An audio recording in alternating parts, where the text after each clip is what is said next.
Pinayuhan ni dating Chief Presidential Legal Counsel Attorney Salvador Panelo ang mga tauhan ng PNP at AFP na huwag lamang manahimik kung may nakikitang mga maling ginagawa ang mga halal na opisyal ng bansa. Ani Panelo, dapat gamitin ng mga ito ang kanilang mga natutunan sa eskwelahan at sa mga pagsasanay bilang mga totoong protektor ng mamamayan. Narito ang report ni Paul Montibon. Sa mata ng dating Presidential Legal Counsel na si Attorney Salvador Panelo, isang katotohanang hindi matututulan. Si dating Pangulong Rodrigo Duterte ang nag-iisang lider na labis na minahal at nirerespeto ng pulisya at sandatahang lakas. At nang lapastanganin siya, bakas sa pagluha ng mga opisyal at ordinaryong mamamayan ang sakit ng paglapastangan sa tao na itinuturing na ama ng bansa. Hindi katakataka yun.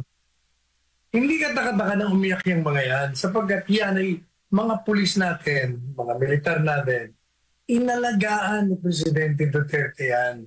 Dinoble ang kanilang mga sahod, lahat ng mga benepisyo nila binigay. Kasi ang pananaw ni Presidente Duterte, mukhang nakalimutan natin to. Ito ang tagapagtanggol ng bansa, tagapagtanggol ng mga kababayan natin. Tapos ang lilit ng mga sahod, yung walang mga, di ba, ang mga reklamo ng mga military noon, ng mga pulis, wala silang kulang ang uniforme, sapatos, baret.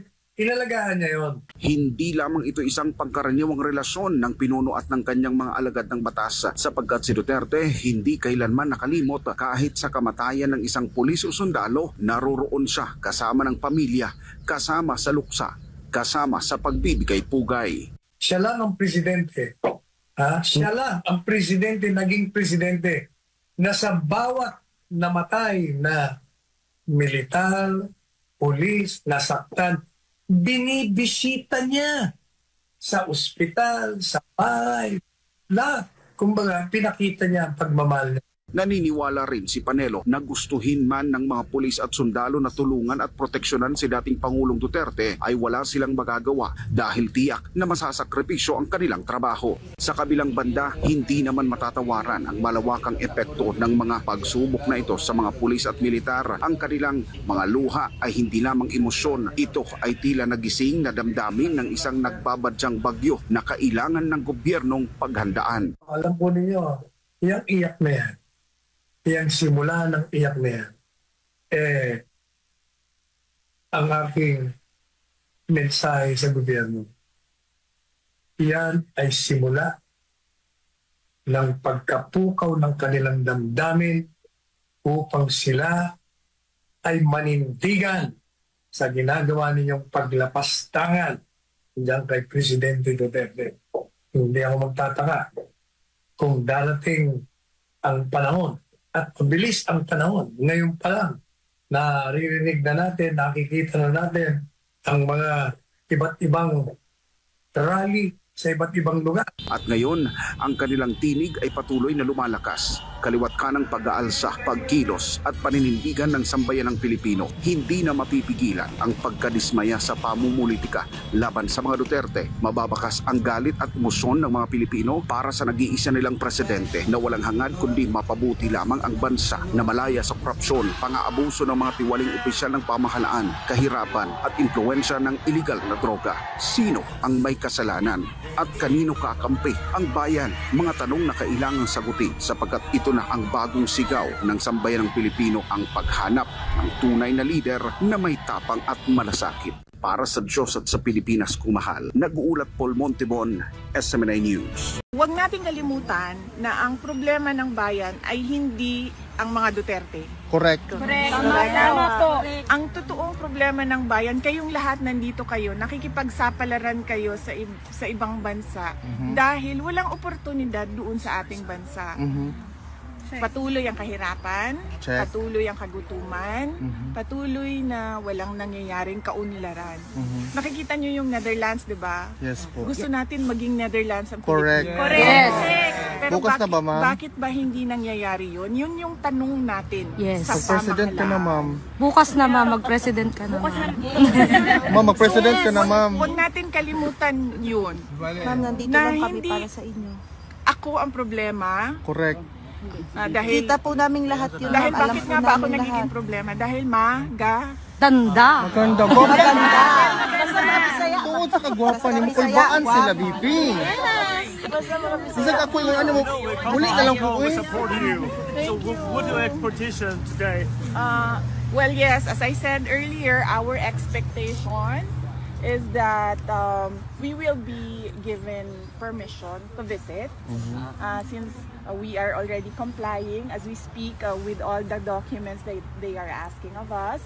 And then the next is we truly pray and hope that the court will listen for our request just to move the initial appearance so that we can have time to sit down with the former president and discuss what are the ways forward in his case.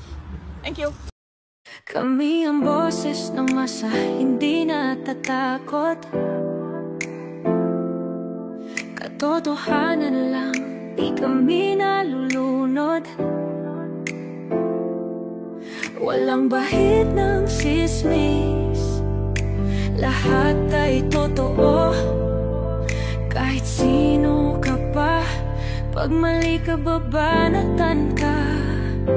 Walang pinipili kulay, wala kaming kinikilingan. Basta para sa bayan, kami lalaban. Pag tama palakpakan, pag mali banatan. Di matitinag, di matatakot, para sa bayan tuloy ang sigaw. Sa harap ng kamera, walang halong takot. Mga baluktot, lahat kayo'y tutumba. Ang hustisya at totoo, yun lang ang mahalaga. Kahit sinong harang, di kami matitinag.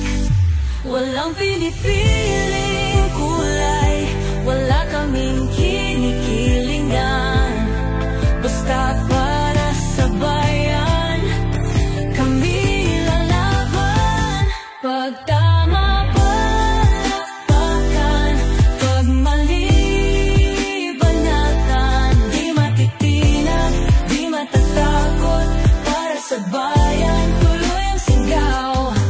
Kung nasa tama ka, ikaw ay aming kasama. Pero pag mali ka, handa ka na bang mabasag? Banateros kami, walang inuunan. Dahil bayan muna, bago ang sarili.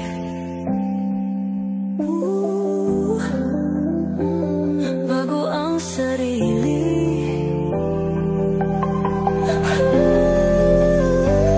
Pag tama palakpakan, pag mali banatan. Banateros ang sigaw, katotohanan ang laban.